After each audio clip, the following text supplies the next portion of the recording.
वंदे भारत, मैं हूं सांची त्यागी। आप देख रहे हैं भारत तक। चीन और अमेरिका आमने सामने हैं। फिर चाहे दोनों देशों के बीच में ट्रेड वॉर हो या कौन किसे कितनी टक्कर देकर आगे बढ़ेगा, इस बात को लेकर प्रतिस्पर्धा। चीन अपने आप को बहुत बड़ा समझ रहा है, अमेरिका को आंख दिखा रहा है, तो वहीं अमेरिका भी लगातार चेतावनी देने की कोशिश कर रहा है। लेकिन इन सब के बीच में चीन बाज नहीं आ रहा। चीन की चालबाजी लगातार जारी है और इन सब के बीच में चीन ने एक बड़ा फैसला कर लिया है और यह फैसला उसके सैन्य अभियानों से जुड़ा हुआ है, जिसे चीन द्वारा बहुत विशेष अभियान बताया गया है। चीनी नेता शी जिनपिंग ने गैर युद्ध सैन्य अभियानों को नियंत्रित करने वाले नए नियमों पर हस्ताक्षर किए हैं, जो चीनी सेना को विदेशों में विशेष सैन्य अभियान करने की अनुमति देगा। बता दें, ये हस्ताक्षर ऐसे समय पर हुए हैं जब शी जिनपिंग ने सोलोमन द्वीप समूह के साथ एक सुरक्षा समझौते पर हस्ताक्षर किया है और हस्ताक्षर करने के कुछ हफ्तों बाद ही ये नए फैसले ले लिए गए, जिसने ये चिंता पैदा कर दी है कि कहीं बीजिंग एक विशेष अभियान का नाम देकर इसकी आड़ में ताइवान के लोकतांत्रिक द्वीप पर आक्रमण करने के लिए कमर न कस ले। चीन द्वारा लिए गए इस फैसले को युद्ध की तरफ बढ़ता हुआ देखा जा सकता है।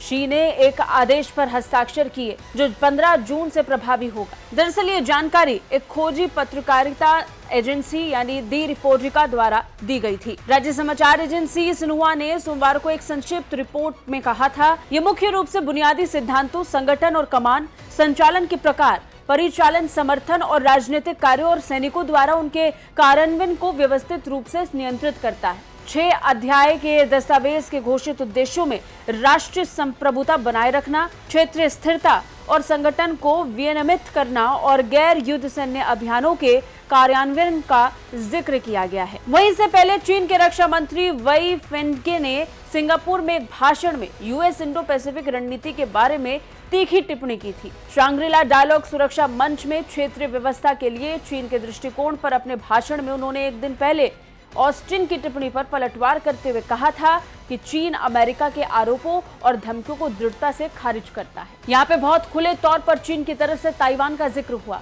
और ताइवान के संदर्भ में अमेरिका को सीधी चुनौती चीन की तरफ से दी गई और चीन के रक्षा मंत्री ने यह कह दिया कि अमेरिका बीच में ना आए। अगर ताइवान को लेकर कुछ भी हुआ तो चीन युद्ध छेड़ने से पीछे नहीं हटेगा। चीन के रक्षा मंत्रालय के मुताबिक रक्षा मंत्री ने साफ बताया कि ताइवान की आजादी हासिल करने के प्रयासों को हम कुचल देंगे। ऐसी किसी भी योजना को सफल नहीं होने दिया जाएगा जिसकी मंशा हमारी मातृभूमि के टुकड़े करने की हो। रक्षा मंत्री ने जोर देकर कहा, ताइवान चीन ही है, उसे चीन के खिलाफ इस्तेमाल करने की कोशिश कभी कामयाब नहीं होगी। हालांकि चीन की तरफ से दिया गया एक तरफा बयान नहीं था। अमेरिका की तरफ से भी चीन की चालबाजी को लेकर कई जरूरी बयान दिए गए और सबसे बड़ी बात यह कि इस दौरे के दौरान लॉयड ऑस्टिन ने स्पष्ट तौर पर चीन को चेता दिया था। अमेरिकी विदेश मंत्रालय ने बताया कि बैठक के दौरान ऑस्टिन ने चीन के रक्षा मंत्री से ताइवान के खिलाफ आक्रामकता न दिखाने और उसे अस्थिर करने की कोशिश नहीं करने के लिए कहा था। लोकतांत्रिक ढंग से सरकार चुनने वाला ताइवान चीन की ओर से लगातार धमकियों का सामना कर रहा है। चीन अपना हिस्सा बताते हुए इस पर आक्रमण की धमकियां देता है। इस मुद्दे पर अमेरिका और चीन की सेनाओं का रुख अलग है। अमेरिका का कहना है कि चीन ताकत के बल पर ताइवान को हथियाना चाहता है, जबकि चीन का कहना है कि ताइवान को हथियार बेचकर अमेरिका उसे उकसा रहा है। बैठक के दौरान लॉयड ऑस्टिन ने अपने चीनी समकक्ष वई फेंगे के सामने एक चीन की नीति के लिए प्रतिबद्धता जताई, लेकिन साथ ही चेतावनी भी दी कि चीनी सेना आक्रामकता दिखाते हुए असुरक्षित व्यवहार कर रही है। एक तरफ इंडो पैसिफिक रीजन में चीन द्वारा उठाए गए ये कई आक्रामक कदम हैं जो अमेरिका की चिंता को बढ़ा रहा है, तो वहीं दूसरी तरफ चीन अमेरिका द्वारा दी गई इस चेतावनी से भी डर में है। अब ऐसे में देखना होगा कि दोनों देशों के बीच में ये तकरार कहां तक जाएगी। वहीं चीन द्वारा लिया गया ये फैसला कहां जाएगा और कहां जाकर थमेगा, ये देखना भी दिलचस्प होगा।